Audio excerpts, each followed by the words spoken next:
A paz do Senhor Jesus, meus irmãos, estamos aqui mais uma vez, no canal da Igreja AD Palavra da Cruz. Dessa vez vamos começar uma série de mensagens sobre os evangelhos, para que a gente possa aprender um pouco mais sobre os evangelhos de Jesus, conforme o Senhor nos deixou. Começando então pelo evangelho de Mateus, capítulo 1, vou ler aí os primeiros, do versículo 1 ao 17, e nós vamos falar um pouco sobre esse evangelho, Vamos aprender um pouco sobre os evangelhos a qual Jesus deixou para nós. E a palavra do Senhor começa dizendo assim: Evangelho segundo escreveu Mateus, capítulo 1, versículo de número 1. Livro da geração de Jesus Cristo, filho de Davi, filho de Abraão. Abraão gerou a Isaque, e Isaque gerou a Jacó, e Jacó gerou a Judá e a seus irmãos. E Judá gerou a Tamar, a Pérez e a Zerá.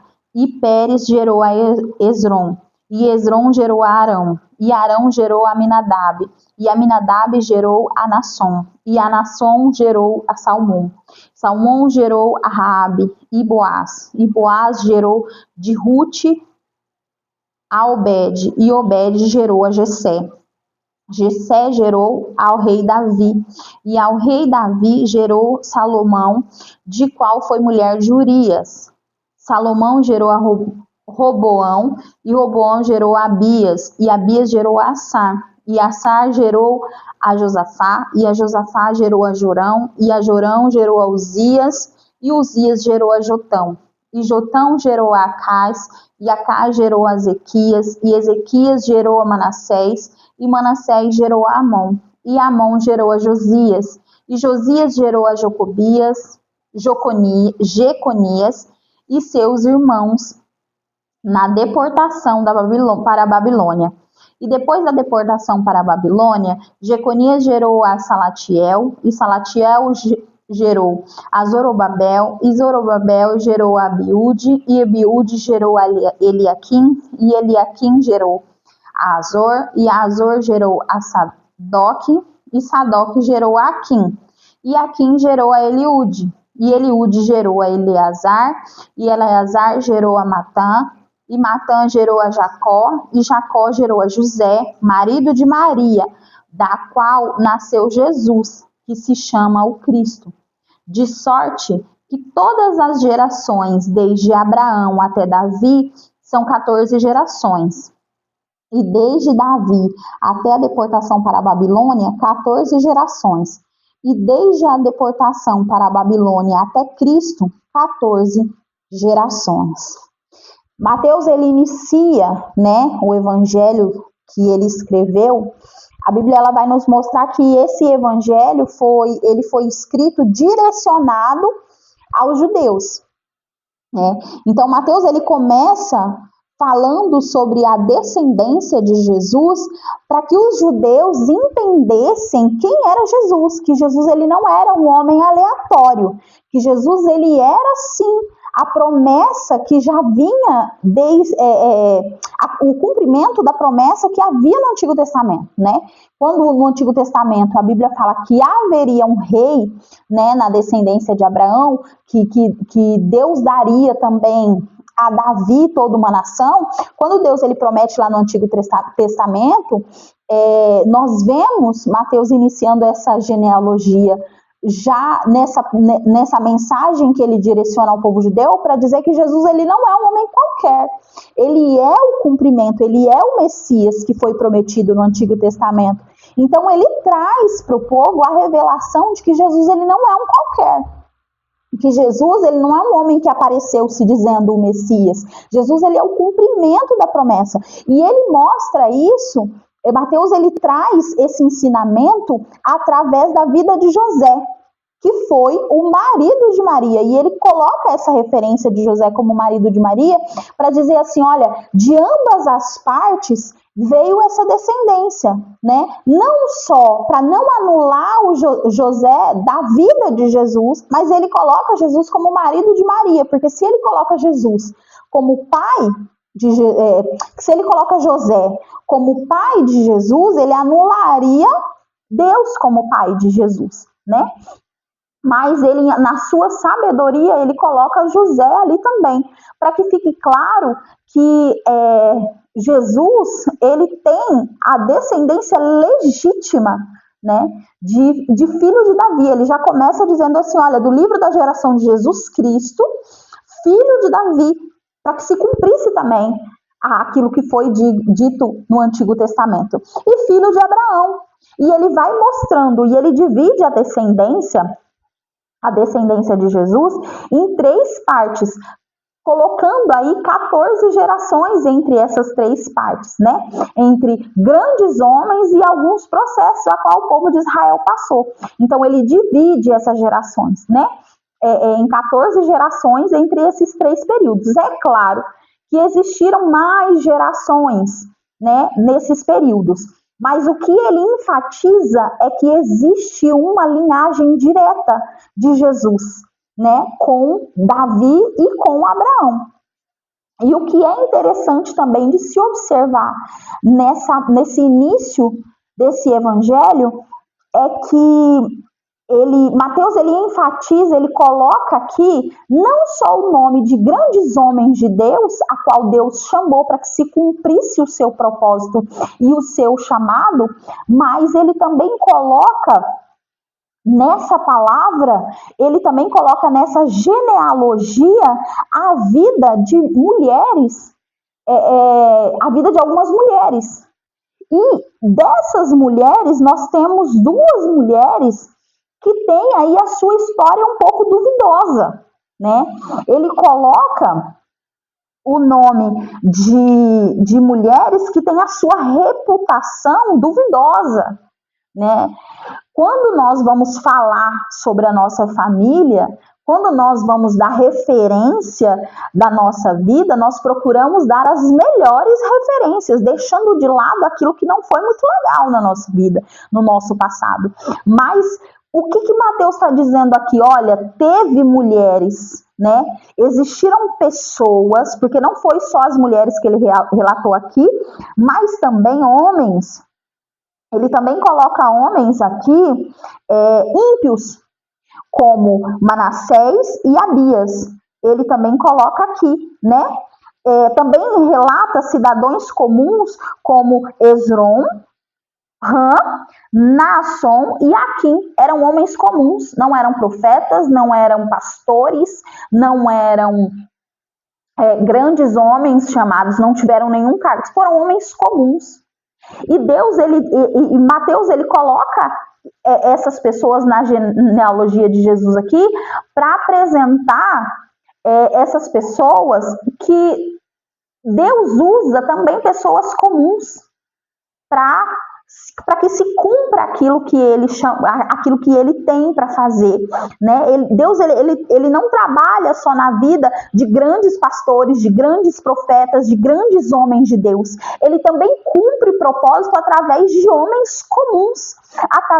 Quando ele cita, né, Raabe e Tamar, que são mulheres ali de reputação duvidosa, ele está dizendo assim, olha, eu posso fazer da sua história algo poderoso, porque foi da descendência dessas mulheres que veio Jesus, o Messias. Então não importa o que você fez, o que você faz ou como você está, a partir de uma decisão que você toma hoje, porque essas mulheres elas também tiveram decisões importantes para tomar nas suas vidas, para que algo mudasse e elas fizessem parte dessa genealogia. Então a partir do momento que você toma uma decisão com Jesus, a fim de que a sua vida tome uma rota diferente, o Senhor ele faz da minha e da sua vida algo poderoso, a fim de que lá na frente a nossa geração, a nossa descendência, seja nesse tempo ou num tempo vindouro, porque o que Deus tem não é para o nosso no tempo que nós determinamos, mas é o tempo do Senhor.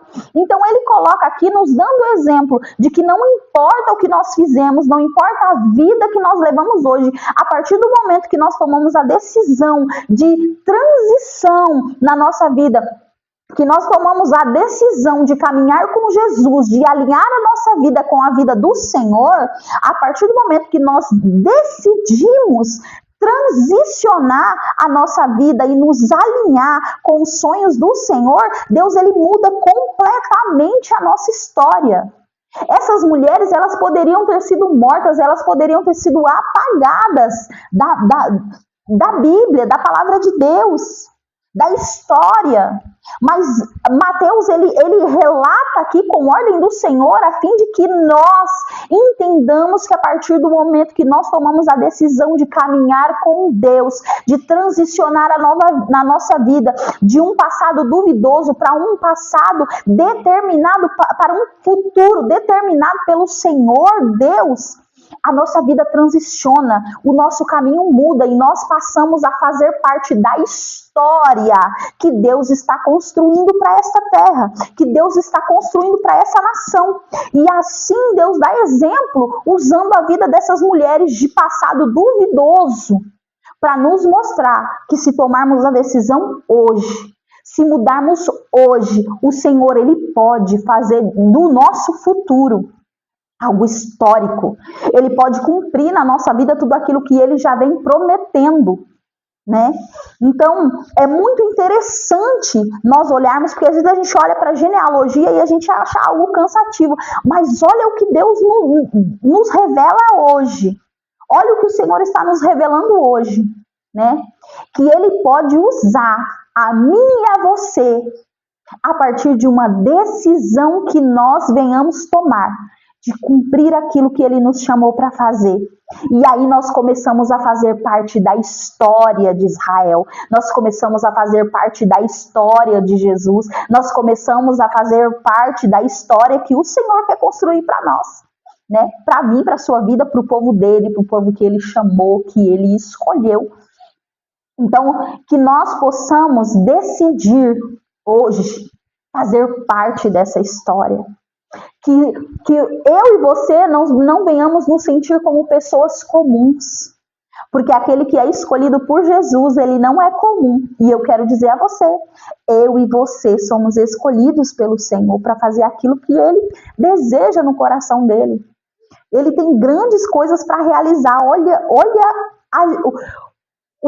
a simples decisão que essas mulheres tomaram, que naquele momento poderia ser uma decisão para elas muito difíceis, mas elas decidiram tomar. E isso fez com que essas mulheres fizessem parte da história de Jesus. Fizessem parte de uma história que mudou o mundo. Porque até mesmo aqueles que não acreditam em Jesus têm que reconhecer que o tempo é feito antes e depois dele, né? Ele foi um marco no mundo, ele foi um marco na história, e essas mulheres fazem parte da história de Jesus. E que hoje nós possamos mudar os nossos caminhos, nos direcionar a Cristo, a fim de que venhamos fazer parte dessa história, a fim de que venhamos fazer parte da história de Jesus, né? Que nós venhamos cumprir e ser aquilo que o Senhor tem para nós, né? E só para finalizar, eu quero enfatizar aqui também que Mateus ele traz essa linhagem, essa genealogia de Jesus, trazendo Jesus, né, mostrando a linhagem através da vida de José, mas lá na frente Lucas, nós vamos chegar lá, nós vamos estudar Lucas também. Lucas ele traz, né, a genealogia de Jesus através da vida de Maria, nos mostrando que de ambas as partes Jesus é o rei determinado desde o Antigo Testamento, né, filho de Davi, descendência de Abraão, de ambas as partes, tanto de Maria quanto de José. E que nós possamos ter a convicção de como somos chamados, somos escolhidos, né, e podemos hoje, não importa como você está, não importa o que você fez até aqui. Pelo sangue de Jesus nós podemos ser lavados, nós podemos ser curados, nós podemos ser transformados, a fim de que a nossa história seja mudada e que nós possamos fazer parte dessa história, que é a história de Jesus, é a história que Deus tem para nós, né? Que Deus tem escrito para nós em todos esses tempos. Então eu quero orar por você, né? Quero declarar sobre a sua vida. Pai, em nome de Jesus, eu quero abençoar a vida de cada um que aqui está, que cada um que está assistindo, Pai, em nome de Jesus, este vídeo, que essa pessoa seja tocada pelo Senhor, que ela venha sentir no seu coração, Deus, em nome de Jesus, o chamado do Senhor para fazer parte da história de Jesus, para fazer parte da história daquilo que o Senhor tem para nós.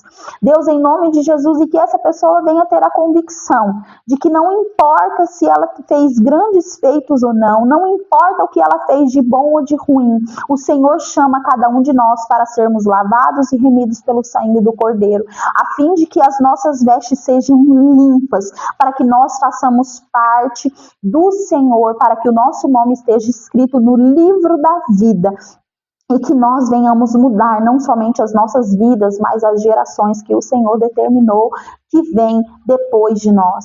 Em nome de Jesus, alcança o coração de cada um dos teus filhos que estão assistindo, Pai. Espírito Santo de Deus, vai de encontro aos teus filhos e às necessidades de cada um deles. Jesus, nós te encontramos neste momento, nós te tocamos neste momento para que as nossas vestes sejam limpas, para que possamos deixar de ser homens e mulheres comuns, para que possamos deixar de ter um passado, para que deixamos o nosso passado duvidoso para trás e que de hoje em diante tenhamos uma vida transformada para a honra e glória do teu santo nome. Escreve o nosso nome no livro da vida nesta noite, neste momento, Pai, em nome de Jesus, independente do horário que você estiver assistindo essa programação, que você seja tocado pelo nome do Senhor, pelo Espírito Santo de Deus e possa sentir que você é amado, que você é protegido. E mais uma vez eu repito, não importa o que você fez, não importa como você está, Jesus te ama, Deus te chama neste momento para ter uma vida diferente, para fazer parte da história que Ele está escrevendo. E se você se sente uma pessoa comum, incapaz de nada, eu quero te dizer que você é. Você pode caminhar e fazer parte dessa história. Às vezes você está na igreja e está parado, só vai aos cultos, não tem nenhum trabalho na igreja e se sente às vezes um crente sozinho. Mas neste momento eu quero declarar e dizer para você, você tem um propósito, você pode fazer parte dessa história. Você pode fazer parte dessa história que Jesus está escrevendo. Você não é uma pessoa comum. A partir do momento que Deus te tocou e Ele te chamou e você tomou a decisão de aceitar Ele, você não é uma pessoa comum. Você é uma pessoa que tem chamado. Então aceite esse chamado, clame ao Senhor neste momento e diga assim: Pai, direciona os meus caminhos. E eu creio que o Senhor vai trazer direção para a sua vida em nome de Jesus. Se você gostou dessa palavra, se você conhece alguém que precisa ouvir essa palavra, encaminhe esse vídeo, curte, comenta. Nós traremos outras palavras aqui, seguindo os evangelhos. Tem também outras programações aqui no canal AD Palavra da Cruz. Curte, comenta, segue o canal e compartilha com quem você acha que merece ou precisa ouvir essa palavra do Senhor. Fique na bênção de Deus, em nome de Jesus. Que o Senhor te abençoe, te guarde e proteja, em nome de Jesus. Até a próxima.